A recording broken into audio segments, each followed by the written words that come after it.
दोस्तों नमस्कार, आप सभी को स्वागत है मेरे चैनल पे। और मैं फिर से एक वीडियो लेकर के आया हूँ जिसमें मैं बताऊंगा कि वंशावली के लिए लोग जो कन्फ्यूज़न में हैं उसका सॉल्यूशन क्या है और विभाग का क्या कहना है सर्वे में।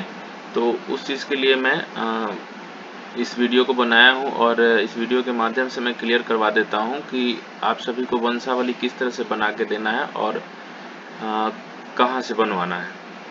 कुछ लोगों का कहना ये है कि वो वंशावली को इस फॉर्मेट में वो उतरवाते हैं, उसके बाद जो है सारा वंशावली भरने के बाद पंचायत सचिव गवाह सबका साइन होता है। उसके बाद ये सब चीज़ मुखिया से चौकीदार से ये सब सारा चीज़ करने के बाद जो है लोग बनवा रहे हैं। तो इस तरह से बनवाने की आवश्यकता नहीं, ये आपको कहीं और इस वंशावली को देना है तो दे सकते हैं, लेकिन सर्वे में जो वंशावली आपको देना है वो उसके लिए आपको क्या करना है कि सिंपल सा एक वंशावली का ऐसा फॉर्मेट तैयार करना है।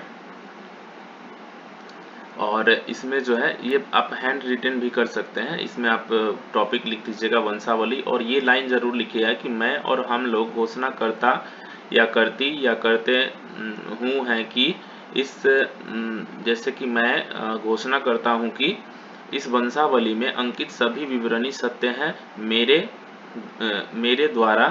चलिए यहाँ पे लाइन कुछ ये गलत है, इसको हटा देता हूँ।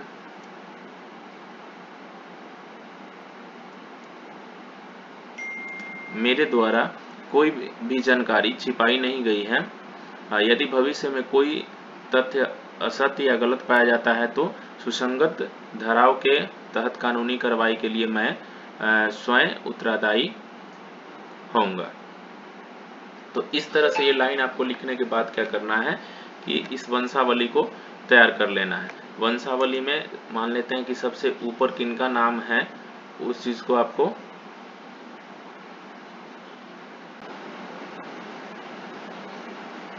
तो क्या करना है आपको कि इंसर्ट कॉलम से स्मार्ट आर्ट को सिलेक्ट करना है। इसमें ये ऑप्शन सिलेक्ट करना है और जिस तरह से आपको वंशावली तैयार करना है वो इस फॉर्मेट में आ जाएगा। तो मैं फ़िलहाल इसको लेता हूँ और यहाँ से टाइप करना शुरू करता हूँ। जैसे कि कोई व्यक्ति हैं सूर्यदेव सूर्यदेव हो गए और इनके अब ये लाइन मुझे हटाना है यहाँ से, तो डायरेक्टली मैं इसको हटा सकता हूँ। ये सूर्यदेव के पास जा रहा है। अब सूर्यदेव के नीचे हम आ गए। इसमें आपको सूर्यदेव के कितने लड़के हैं वो चीज़ देख लेना होगा। मान लेते हैं सूर्यदेव के 3 लड़के हैं या 2 ही लड़के हैं, जैसे कि रामलाल हो गए, रामलाल, और एक हो गए मोहन। और इसको आपको रिमूव करना है तो आप डायरेक्टली यहाँ से टैब चेंज करके इसको क्या कर सकते हैं, नीचे इनके बेटे के ऑप्शन में ला सकते हैं। और इसके नीचे भी आपको अगर करना होगा तो आपको पहले इसको सिलेक्ट करना होगा।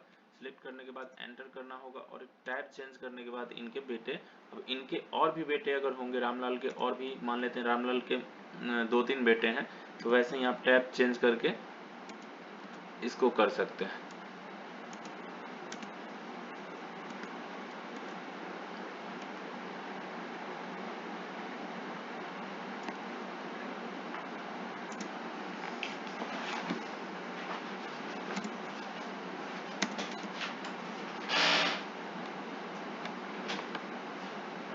इसको मैं कट कर देता हूँ।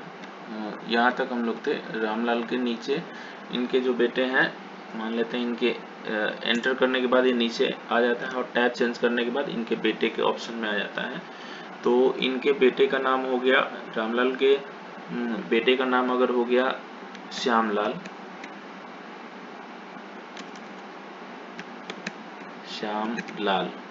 तो मैंने यहाँ श्यामलाल लिखा। और श्यामलाल के एक और मान लेते हैं एक और भाई हैं इनके, तो मैं क्या करूँगा, इनके एक और भाई का नाम लिख दूंगा। जैसे मुकेश लिख देते हैं, मुकेश हो गए। तो इनके 2 बाल बच्चे हो गए, यहाँ एरो भी लग गया, इनके 2 बाल बच्चे हो गए। फिर वैसे ही मोहन के मान लेते हैं 1 बाल बच्चे हैं, तो इसको एंटर करना है और टैब बटन को प्रेस करना है। तो इनके बाल बच्चे का नाम मान लेते हैं सविता हो गई, सविता। तो इस तरह से जो है वंशावली आपका बन के तैयार हो गया। ऐसे वंशावली बन के आपका तैयार हो गया और इसी वंशावली को जो है आपको हैंड रिटन पे बना करके, ऐसे बना करके आपको कार्यालय को सबमिट करना है। इसमें ज़्यादा आपको कुछ भी करने की ज़रूरत नहीं है। यहाँ पे आप क्या कीजिएगा, इतना बनाने के बाद आप लोग जो भी जैसे ये श्यामलाल हो गए, मुकेश हो गए और सविता हो गई, ये यहाँ पे अपना साइन कर देंगे और अपना डेट भी लिख देंगे कि इस डेट में हमने इस वंशावली को तैयार किया। और इसी वंशावली को क्या करना है आपको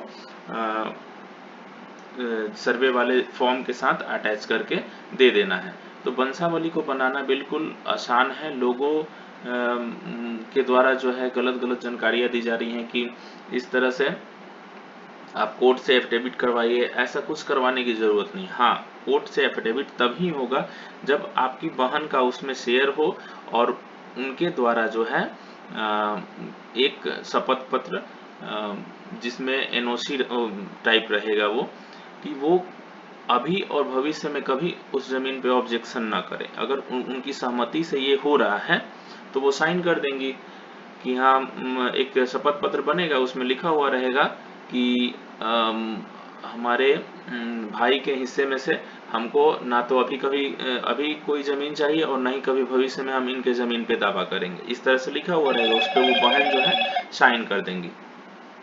बस यही इसी तरह से एक एनओसी लगा देना है। तो सविता जो है, मान लेते हैं सविता के कोई भाई भी होंगे, इनके अगर कोई भाई भी होंगे तो उनको इसमें लगा करके देना होगा। सविता के एक भाई और हो गए राकेश मान लेते हैं, तो जब राकेश जी फॉर्म भरेंगे तो इनको क्या करना होगा कि वो एनओसी इसमें लगा करके देना होगा।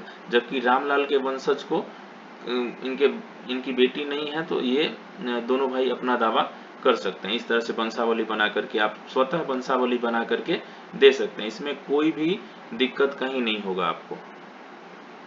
तो चलिए फिर नेक्स्ट वीडियो में मिलेंगे। और ये जानकारी अच्छी लगी हो तो वीडियो को लाइक कीजिएगा और सब तक शेयर करने की कोशिश कीजिएगा, ताकि और लोगों के डाउट्स को भी क्लियर किया जा सके। चलिए, धन्यवाद सभी का वीडियो को देखने के लिए।